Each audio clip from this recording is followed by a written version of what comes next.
সালামু আলাইকুম, সবাই কেমন আছেন? চলে আসলাম ওয়ার্ল্ড কাপ ফুটবল 2026 এর আজকের ম্যাচের প্রেডিকশনাল ভিডিও নিয়ে। অলরেডি রাউন্ড অফ 32 এর বেশ কিছু ম্যাচ শেষ হয়ে গিয়েছে। বেশ কিছু টিম রাউন্ড অফ 16 এ চলে গিয়েছে।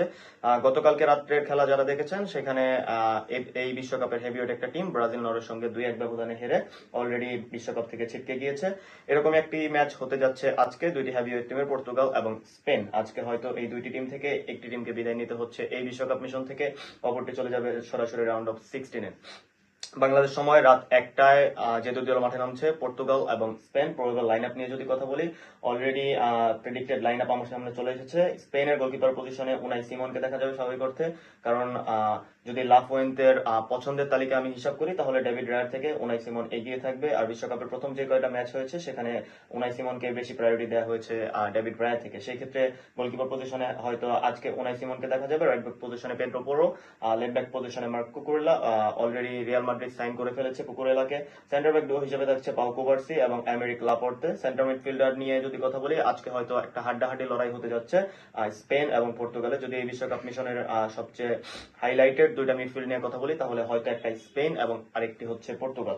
স্পেনের মিডফিল্ড পজিশনে আজকে সেন্ট্রাল মিডফিল্ডে থাকছে রোড্রি এবং পেদ্রি, এবং অ্যাটাকিং মিডফিল্ডার পজিশনে ড্যানি অলমোকে দেখা যাবে। রাইটিং ফরওয়ার্ড পজিশনে বর্তমান বিশ্বের one of the best player Lamine ইয়ামালকে দেখা যাবে। লেফট উইং ফরওয়ার্ড পজিশনে অ্যালেক্স বায়ানা থাকছে, এবং স্ট্রাইকার পজিশনে হয়তো মিকেল অরিয়াজাবালকে দিয়ে শুরু করানো হবে। যদিও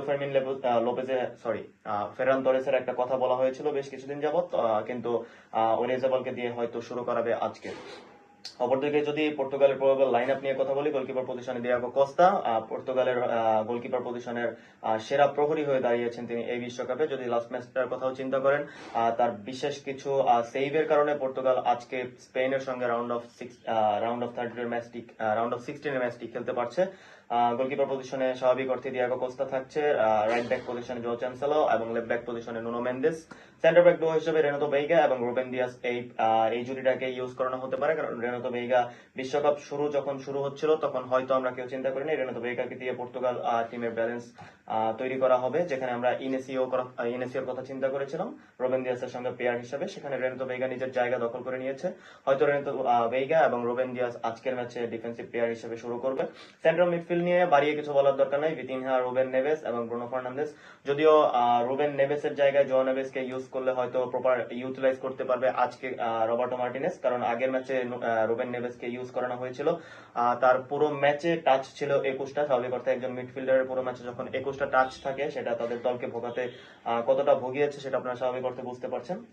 লেফট লাইনকে দায়িত্বটা আজকে রাফায়েল লিওকে সামলাতে হবে, কারণ জো ফেলিক্সের বর্তমান রিসেন্ট পারফরমেন্সে পর্তুগাল টিমকে বেশ ভুগিয়েছে। সেখানে হয়তো রাফায়েল লিওর পেসটাকে ইউজ করাবে। রাইটিং ফরওয়ার্ড পজিশনে পেড্রো নেতোকে ইউজ করানো হবে, যদিও কোয়েন্সেসাওকে ইউজ করানোর একটা সুযোগ ছিল, কিন্তু পেড্রো নেতোকে ফিজিক্যালি ইন্টেন্সের কারণে হয়তো আজকে রাইট ফ্ল্যাঙ্কে ইউজ করানো হবে, এবং স্ট্রাইকার পজিশনে হয়তো ক্রিস্টিয়ানো রোনালদোই থাকছেন।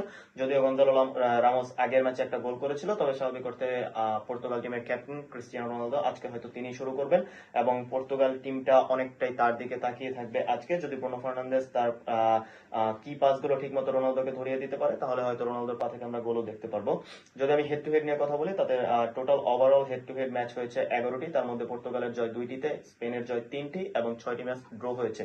স্ট্যাটস অনুযায়ী দুইটা টিমকে আপনারা আলাদা করতে পারবেন না, অথবা বর্তমান তাদের যে ফিফা র্যাঙ্কিং বা তাদের যে বর্তমান রিসেন্ট ফর্ম সবকিছু মিলিয়ে যদি বলা হয়, তাহলে 50-50 একটি ম্যাচ হতে যাচ্ছে। টোটাল স্কোর হয়েছিল 11 ম্যাচে 22টি, সেখানে পর্তুগালের গোল 11টি এবং স্পেনের গোল 11টি। বর্তমান সময়ে স্পেনের ফিফা র্যাঙ্কিং হচ্ছে তৃতীয়, এবং পর্তুগালের বর্তমান সময়ে ফিফা র্যাঙ্কিং হচ্ছে স্পেনের খুব কাছাকাছি অবস্থায় আছে, তারা সপ্তম। স্বাভাবিক অর্থে যদি আমি প্রেডিকশন নিয়ে কথা বলি, আজকের ম্যাচটা হয়তো একটা হাড্ডাহাড্ডি লড়াই হতে যাচ্ছে। এক্সট্রা টাইম যাওয়াটা খুবই স্বাভাবিক হবে। ম্যাচটা হয়তো পেনাল্টি পর্যন্ত গড়াতে পারে। পেনাল্টিতে পর্তুগাল ম্যাচটি জিতে নিতে পারে। আপনারা আপনাদের প্রেডিকশন জানাতে পারেন আমাদের YouTube channel Sports On Live বিডিতে, অথবা ফেসবুকের মাধ্যমে যে কোনো ধরনের মতামত জানাতে পারেন। Thank you very much.